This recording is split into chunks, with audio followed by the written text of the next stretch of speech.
Hello, everyone, and welcome to our newest live learning session here at United Methodist Communications. Today's topic is using YouTube for the local church. My name is Stephen Adair, and I am the Senior Social Media Strategy Specialist here at UMCOM. And with me today, we have Lane Denson, who is our resident YouTube expert and technically the Manager of Web Development. We're going to spend the next 45 minutes answering the questions that some of you have already submitted to us through the registration process. And actually, we had over 1,000 people register for this, which is so exciting. So we're going to take many of those questions, as many as we can during this time, to answer and hopefully educate and share our knowledge with you.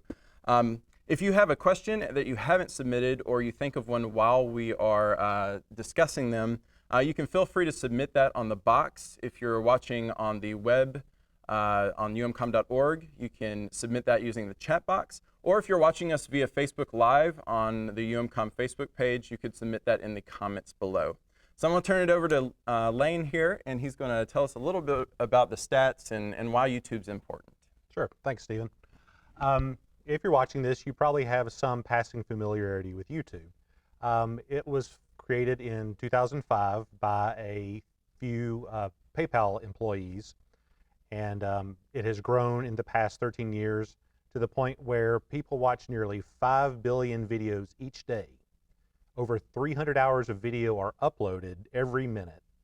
And on mobile devices alone, such as your phone and your tablets, YouTube reaches more 18 to 49-year-olds than any broadcast or cable network. In fact, during primetime hours, YouTube gets more traffic than the top 10 shows combined. So as you can see, there is a huge built-in audience there, and the great thing about YouTube is that anybody can use it. Anybody can upload, create content, and be their own YouTube star. So with these stats, it just shows how important YouTube is if your church is already using it or not using it to be as an effective communications tool to show what your church is all about, the ministries that you're doing, maybe just give a glimpse inside the doors to somebody who might be looking for a new faith community. So some of you might have already seen these, but we produced probably about a month ago 3 step-by-step how-to videos that help set up your channel. For beginners, very easy. They go along. We're actually going to watch those 3 today. So we're going to watch the first one here. And this is going to show you how step-by-step to set up your own YouTube channel for your church.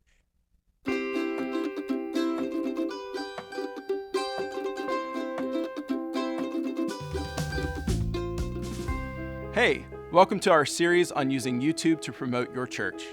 According to YouTube, they now have more than 1 billion users. Yes, that's billion with a B. Did you know that almost 1/3 of all people on the internet use YouTube? Every day, those users watch 1 billion hours of video. YouTube is no longer just a bunch of funny cat videos or teenage pranks. It's another tool that your local church or ministry can use to connect with your congregation and visitors alike. Here's how to set up your own YouTube channel. First things first, it's easiest if you have a Gmail account. Sign in through Gmail, then go to youtube.com. You will already be signed in. Click on your photo icon in the top right corner, and then click on the gear icon. Beside your email address, click Create a Channel. Then you'll see this: use a business or other name. In the box, type in your preferred brand account name. For this name, you'll want to make sure it's obvious to visitors that this is your church's YouTube channel. Try to use the same name that you have across all of your different social media accounts like Facebook, Twitter, and Instagram. Then click Create. Now click Customize Channel. Here it becomes self-explanatory. Upload a profile photo and some cover art. You'll also notice a small drop-down menu near your name that will allow you to view your channel as yourself or as a visitor while you're creating the account. That way, you can make sure it looks just as good to visitors as it does when you log in as yourself. That's all there is to it. Now you're ready to upload your first video. For more communications resources, go to umcom.org. So we're going to jump in right away with some questions that you have asked us about using YouTube more effectively in your local church. So Lane, Scott asks, why do you think it is wise to start a YouTube ministry? Well, as I just discussed, YouTube is a huge network. It's also the second largest search engine behind Google itself. And for many people, particularly the younger audience, it, along with other on-demand streaming services, has kind of replaced traditional television. When you have a channel for your church, it increases engagement, it builds credibility and trust, and it shows what your church is like outside of, or beyond what photos and the written word can provide. Awesome. DW asks, how much does it cost to establish and maintain a church's YouTube channel? Well, the YouTube service itself is free. There's no charge to post videos on it. There are, incidental costs such as, your internet connection and the equipment used to upload your computer or your phone, camera or audio equipment if you want to get a little more involved. Awesome, and I know we'll get to some of the technical stuff in a little bit here. John C. asks, how do we get subscribers? Well, this is one area where you want to leverage your other social media presences, which I'm sure you have, such as Facebook, Twitter, Instagram. Be sure to post your videos on your website. Encourage people to subscribe to your channel on your printed newsletter or your e-newsletter. If you have a projector or do projection during church, during your welcome and exit slides, that's a good time to say, hey, when you get home, check out youtube.com/mychurch. Yeah, I'll throw a plug out there while we're here with you. We have had 2 social media Q&As in the last few months. So you can actually find those if you do need some help on Facebook, Instagram, and Twitter by plugging your YouTube channel there. It might be helpful if you don't know where to start there to go watch those, and you can find those at umcom.org/webinars. All right, Taylor asks, how can I post to YouTube from my phone?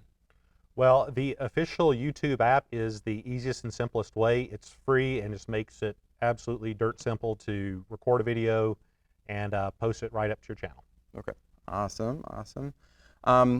Sunny asks, should I get members to subscribe to a pastor's channel or a church channel? So I'm going to take this one.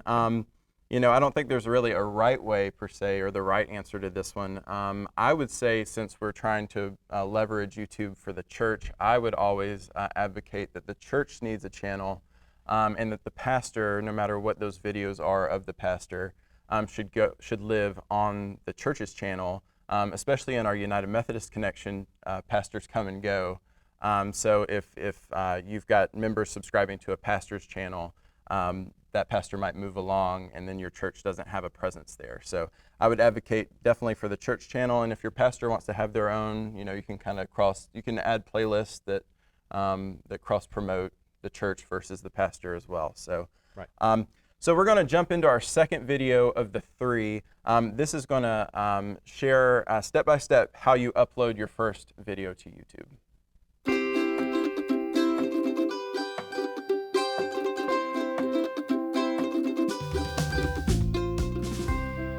Hey, welcome back to our series on using YouTube to promote your church or ministry. In our last video, we showed you how to create your very own YouTube channel. Now we're going to show you how to upload a video. Be sure you are logged into your YouTube account. When you go to youtube.com, click on the camera icon in the top right corner and select Upload a Video. To upload, you can either click in the middle of the arrow that says Select Files to Upload, or you can drag and drop a video file. Note that you can upload videos to be seen by everyone if you choose Public. But if you have a video that's not quite ready for everyone to see, you can choose Unlisted. An unlisted video will not come up in any search results or on your channel. Only those with the link can view it. You can share the link with anyone, even those without their own YouTube account. But keep in mind that the link can be forwarded to others. You can also choose private when uploading. Private means only those you invite can view the video, and they must have their own YouTube account. A private video will not come up in any search results or on your channel. If you try to share it with someone who wasn't invited, they will not be able to see it. Now, if you want to upload a video, but you don't want it to show up until a later time, choose Schedule. You can then set the date, time, and time zone that you want this new video to show up on your channel. Once you've uploaded a video, we encourage you to subtitle it for those who are deaf or hard of hearing. Click on your photo icon and then click Creator Studio. Click on the drop-down arrow beside Edit on the video and select Subtitles and CC, which means closed caption. Click Select Language. If your video is in a different language than the default listed, type in the corresponding language and click Set Language. In the published area to the right of the video, you will see a button listing captions in the language you selected. To make sure the captions are correct, click on the Captions button. On this page, the automated captions are listed to the left of the video. If there are any changes needed, click on the Edit button above the video. Click Overwrite to edit the captions. Once you have made any corrections, click Save Changes. That's it. Now you've published your very first video to YouTube. In our next video, we'll share some YouTube tips for your church. For more communications resources, go to umcom.org. All right, so we have some questions that that you've submitted that relate to that video that we just watched. Paul asks, can a closed group securely use YouTube for class sharing? You can, though there are some caveats you need to be aware of. As the video mentioned, you can set a video to private, which allows you to completely protect them, where there's no way for anybody who is not invited to view the video to be able to see it.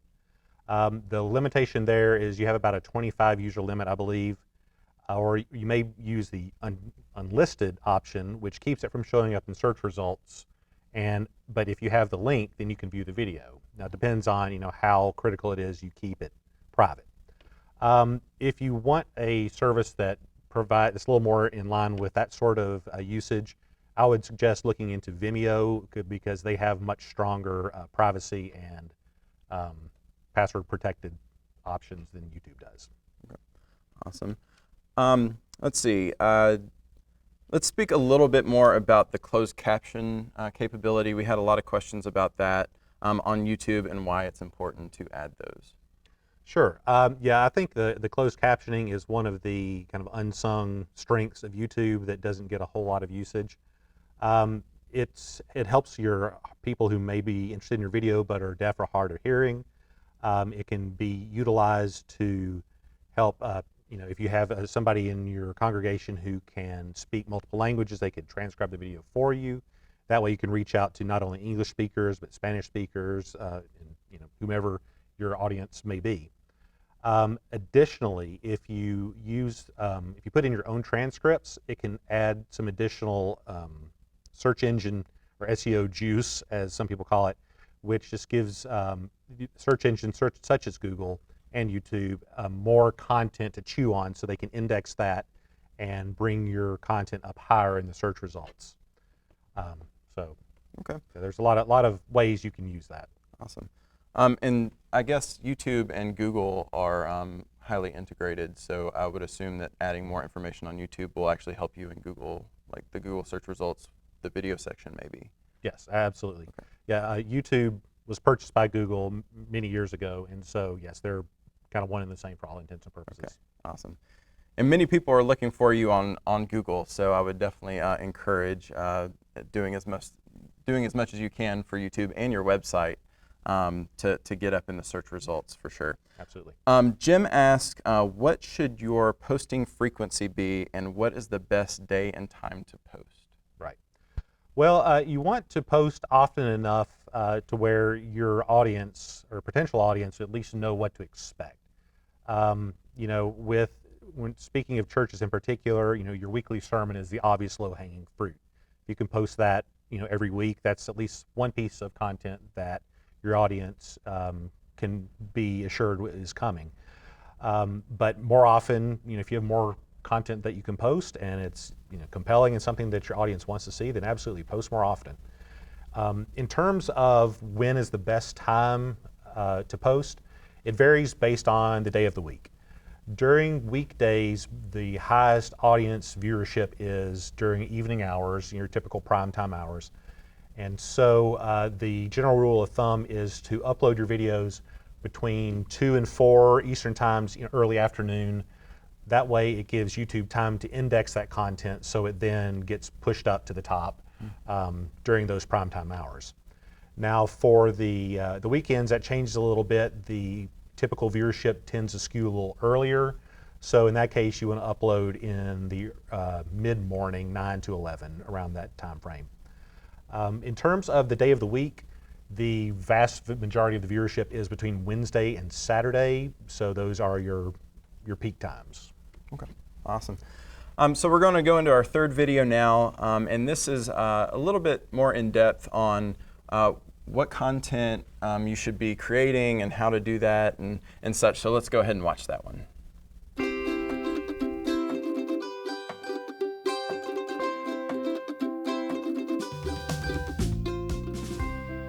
Hey, welcome to our series on using YouTube to promote your church. Did you know that YouTube is the second most used search engine right behind Google?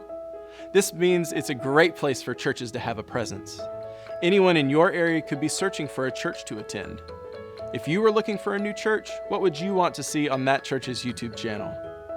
One idea is to create a trailer for your channel. This is kind of like a movie trailer that you can set to autoplay when a visitor comes to your church's channel. This trailer should give a glimpse of who you are as a church and what your channel is all about. Understand Jesus and helping people take the next step in their faith journey, whatever that may be. After recording your trailer video to welcome potential visitors, upload your video. Then click on the photo icon in the top right corner. Then click on My Channel. On this page, click on the Customize Channel button. Then click on the For New Visitors tab, and then you will see a button that says Channel Trailer. Click on it and select your uploaded video you want for your channel's trailer. After clicking on the video, click Save. Also, think about uploading regular videos with snippets of sermons, Sunday school classes, mission trips, or events. You could also upload daily devotions. After uploading a video to your YouTube channel, you are able to add it to a playlist. If you need to create a new playlist for the video, you can do that here too. You could have a playlist for sermons, a playlist for devotions, a playlist for mission events, etc. You might also include short testimonial videos from members of all ages and backgrounds. That way, if your viewer is only interested in learning about what you offer, say, during worship, they can just click on that playlist and see all of the content related to that topic. Always create content with your YouTube audience in mind. What translates in person during a church service might not translate as well if you're just browsing YouTube for spiritual fulfillment. After each video, encourage users to comment, give the video a thumbs up, and subscribe to your channel. Here's something cool. YouTube recently added a live streaming feature. This means people who cannot attend a service can watch it on YouTube from wherever they might be in real time. And just like your church's website, you'll want to optimize your YouTube channel for search. When uploading a video, you fill in a title, description, and tags. Don't ignore these, they are imperative if you want people to be able to search and find your videos. Use rich keywords, but don't go overboard. Since YouTube is owned by Google, they are closely integrated. If someone in your church has more experience with search engine optimization or SEO, ask for help. A video with great SEO will also rank higher on both YouTube and Google when someone is searching for that type of content. Plan videos ahead. Don't just stop at one video and expect results. Create content on a consistent schedule. Share your videos on your other social media pages like Facebook and Twitter. Embed the videos on your church website.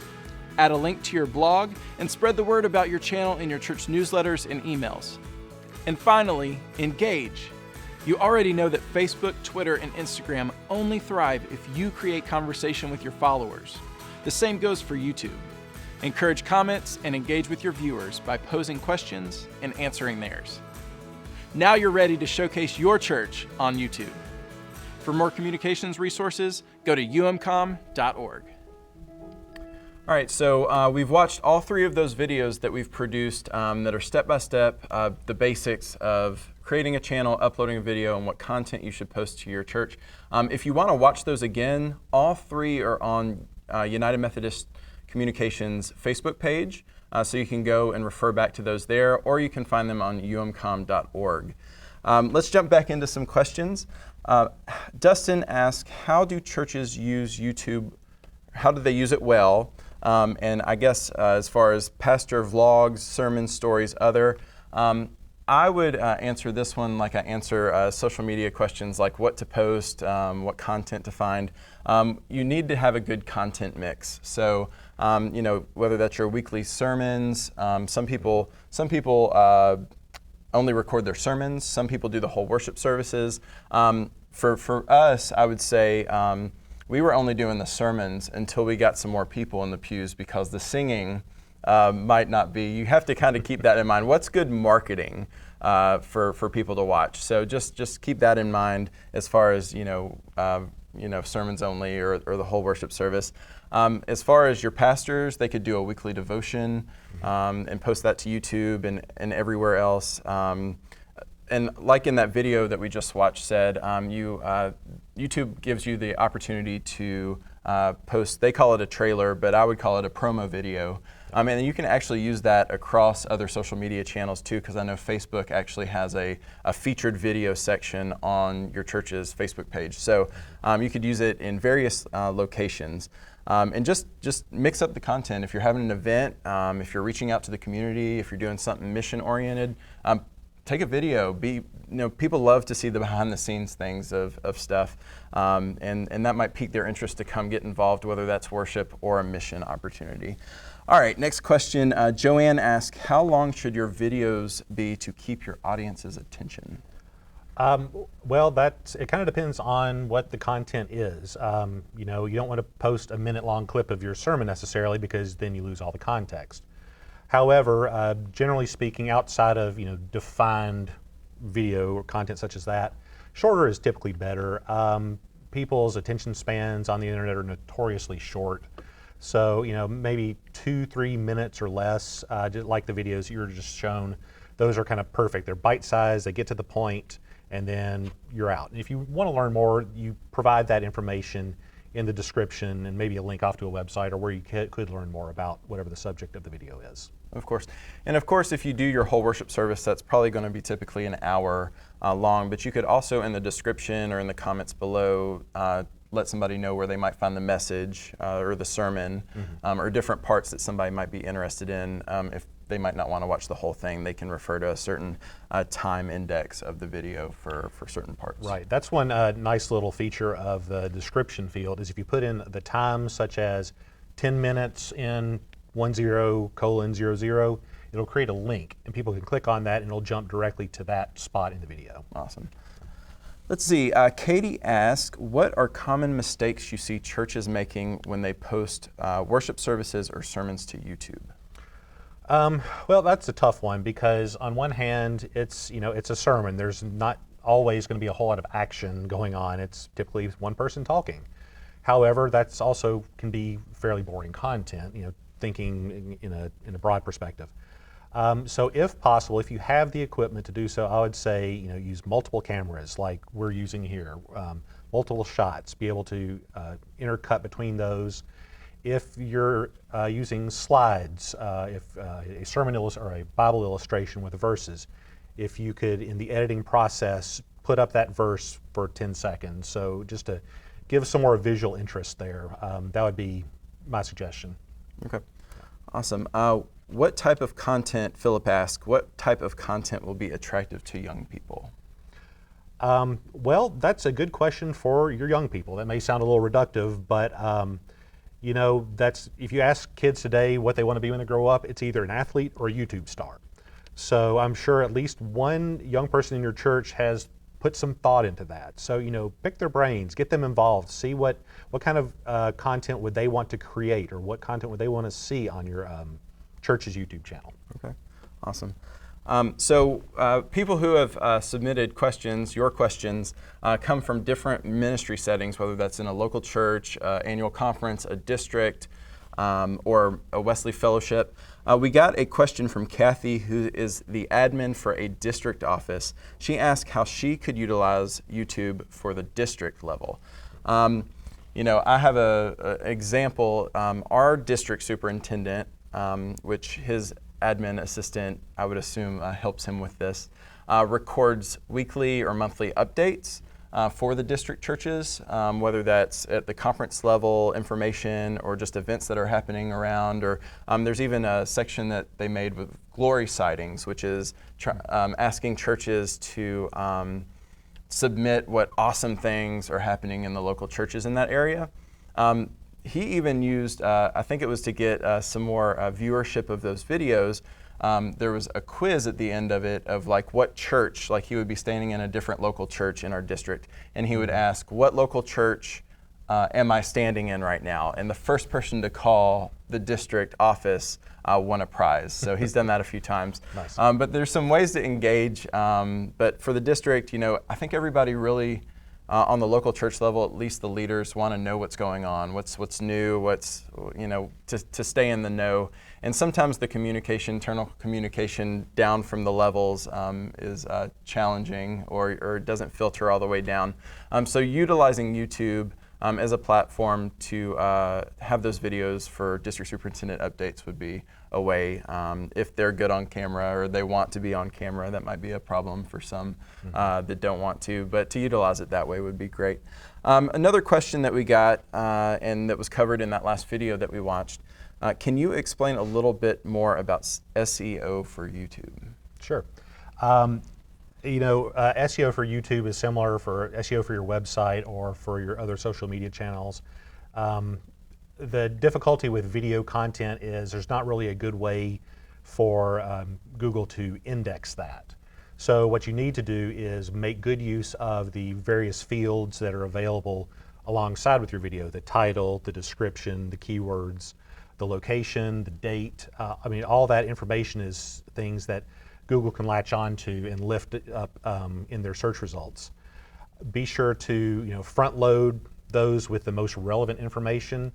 The description field in particular, I think you have like a 3,500 character limit, which I would suggest use as much of that as possible. Just be sure that the most important information is at the top, because that's the thing that people are going to see first off, and that's also what Google's going to place the most importance on.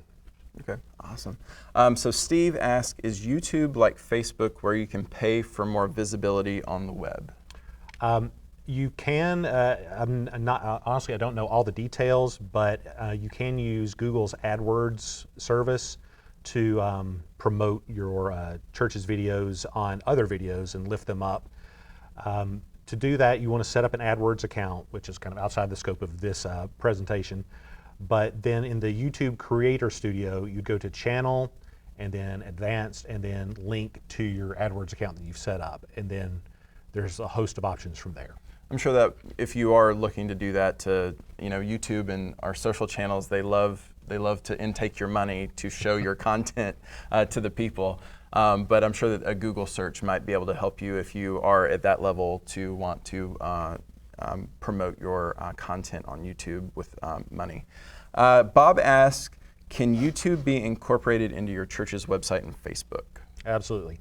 Yeah, I would strongly encourage that you do so. It's not always easy to get people to go directly to YouTube, but on Facebook and Twitter and your website, absolutely. There's when you go under if you look under a video that you've uploaded or any video on YouTube, there are some share and embed buttons, some that lets you share directly to other social networks, and also to generate embed code for placing them on your website. Okay.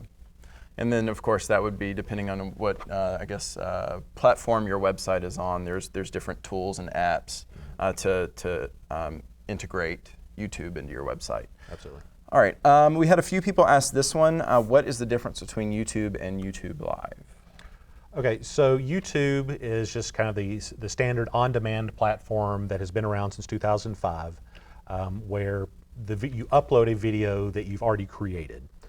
YouTube Live is what we're on right now if you're watching on the website or on YouTube itself, where you can stream video as it happens. And that's that's a newer feature, but it's pretty robust at this point, and I'm a fan of it myself. Okay.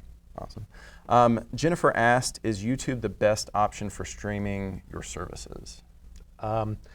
It's Like I just said, I am a fan of it. I think it has a lot of pluses. You get the benefit of being on YouTube for one, which gives you one of the widest possible audiences.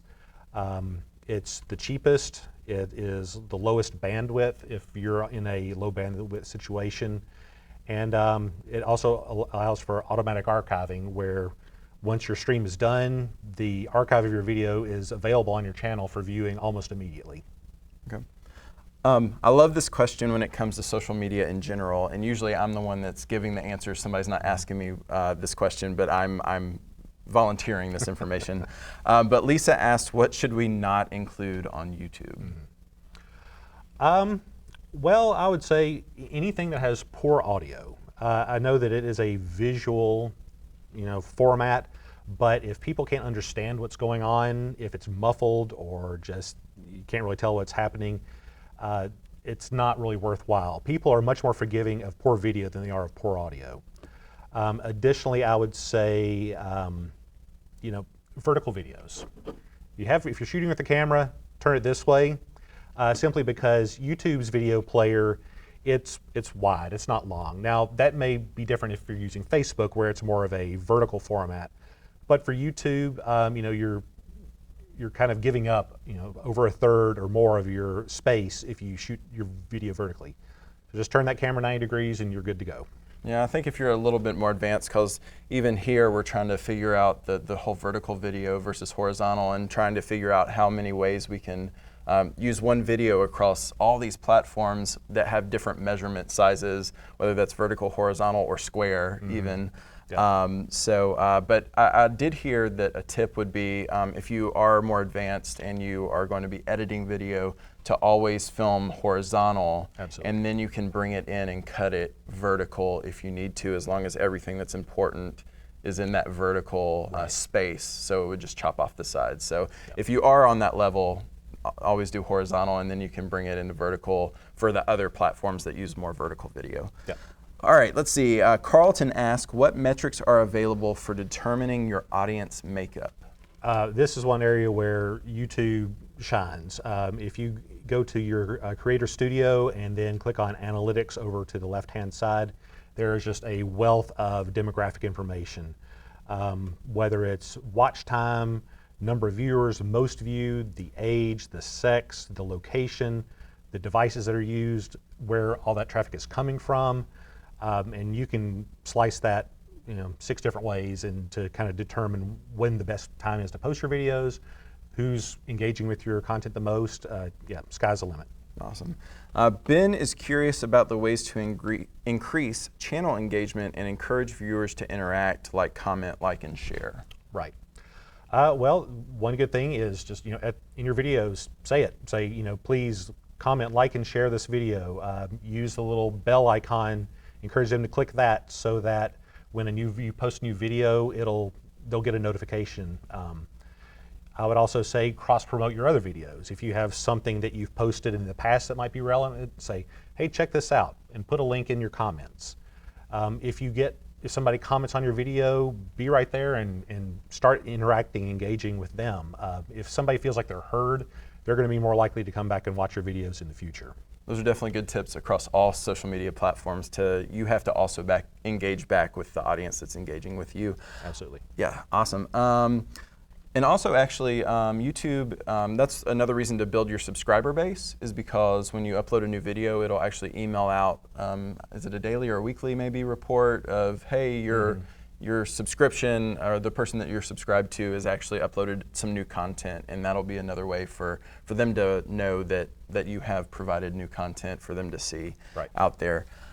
Michael ask, how do I control the ads and suggested videos when I upload to YouTube? We got that a lot about maybe some not appropriate or just total off-topic videos coming up beside your videos that you're uploading. Right. I've received many of those complaints over the years.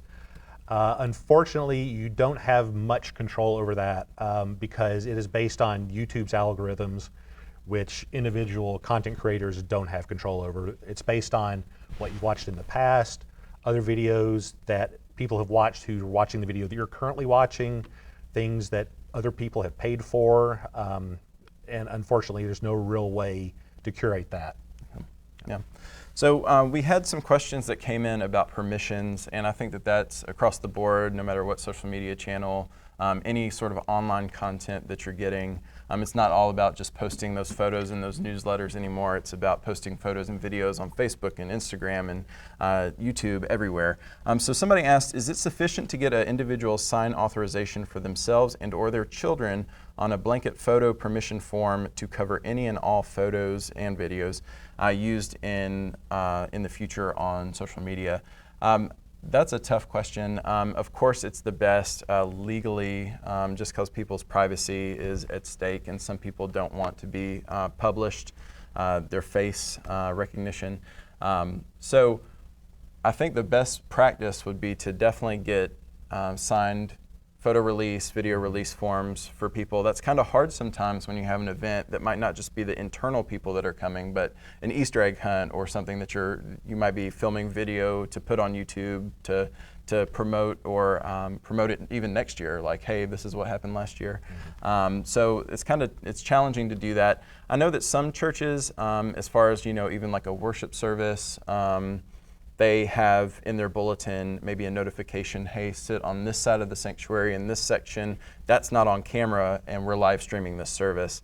Another way to notify people is during the announcements at the beginning of your service that, hey, we're on Facebook Live, or and you can do that in a not telling them sort of way, but just you could direct your attention to the camera and welcome those watching on Facebook Live. That would be a good way to alert people that you're streaming live on YouTube, or that it's just being recorded in general. So people are aware of that. But definitely as often as you can, get that photo or video release signed. It's not always possible though. So, but just to alert people, I think people just need to know that things are being recorded, right. To where that can't come back on you, that somebody didn't know that. Donna asked, how can we legally show YouTube videos during a service? Well, that's much like the permissions issue, the release. It's kind of a tricky issue, and we are not lawyers. We're just trying to give our best advice. If you have additional questions, I would suggest going to copyright.gov for more information. But in a nutshell, this falls under fair use. What can I display? What can I project without incurring copyright issues? And so with fair use, the main things that it falls under are things of like criticism, critique, and teaching. So if you're using a short clip as a sermon illustration, I think that's fine. Now, you wouldn't want to show the entirety of a movie or a show. That gets into, that's obviously outside the bounds of fair use. Mm-hmm. But generally speaking, the shorter a video you can use, I wouldn't say the shorter video, but the least amount of the video you can use, the better, and also just err on the side of caution. Of course. We're going to move to some technology questions real quick. Let's see. I have a personal question for you. So as a church that went from recording our sermons and services on an iPhone mm-hmm. in the sanctuary and recording that and then having the next day come and upload it to a Dropbox, download it on a computer, make some edits, and then upload it to YouTube and Facebook mm-hmm. and everywhere else, which is a lot of steps. It's very time consuming, and most of our churches don't have these staff members to be able to do that, so you're relying on a volunteer. We've moved to just now Facebook Live. Mm-hmm. So how could we, using one phone or not, right. Move to also be back on YouTube and not just on Facebook? Right. Unfortunately, at the moment, I don't think you can do both YouTube and Facebook at the same time from a phone. However, you can do it from a computer. We're doing that right now. We've got one computer, we're getting the video signal in, and it's being broadcast to both YouTube and Facebook simultaneously. So the biggest issue is having a computer that's powerful enough to handle both of those tasks, and having enough bandwidth to push out two separate streams. Okay, and they would need some software to do that, maybe? Yeah, absolutely. There's a few different products. I'm a fan of Wirecast myself. Unfortunately, it's fairly expensive, so I would look into something such as, it's called OBS, or Open Broadcaster Software. It is free, and it does a pretty good job, if it's not quite as user-friendly as Wirecast may be. Okay. And let's see, there are, Melanie asked if there are any best practices for shooting good video, tips on lighting, audio techniques that a local church could use. Yeah, that's kind of getting into it. That could be a whole webcast in and of itself. Yes. But generally speaking, as I mentioned earlier, audio is crucial. If there's any way you can leverage better audio than just simply what you would get from a phone or a camcorder, if you have access to your mixing board at church and get a direct line into your camera that way, that's great. Alternately, if you get a recording from the board and then in software later you can mix the video and the audio together, that would be ideal. Awesome. In terms of lighting, that's kind of outside of my area of experience. I would say, make sure that your subject is not strongly backlit so that you're not seeing a bunch of harsh shadows and that sort of thing. Okay. I would say at a minimum though, most churches can't afford probably any, huge cameras or production or maybe even lighting, special lighting. And, you can't really have those in the sanctuary during a worship service anyway without them blocking somebody. But at the very least, you can use your phone on a tripod in the pew. And one tip that I would say on that is, and I see some churches doing it, so that's one of those things that I always tell churches not to do when we're training for social media and such. Just look at your angle. Are you in the back of the sanctuary and there's 15 heads in front of you, and that's all that's in the sanctuary. You have to be good on your angle, and just always think of what is looking the best to the outside audience, the person who's watching. So in our church, we have it in the second pew, just pointed up to the front. And if there's a lot of people, like on Easter, we'll have it up in the window, and you can see the first 5 pews. So just you can be versatile. It doesn't always have to be from the same angle. Just make sure what's in front of your camera looks as best as it can. Let's see. A few people have asked this one. What is the easiest way to edit videos? Well, the nice thing is, in recent years, kind of the bar for entry has lowered quite a bit. If you have a Mac, iMovie is great. It is easy to use. It's free. It comes with your computer, so make use of that. On the Windows side, there's a few different options. There's a program I like called Shotcut.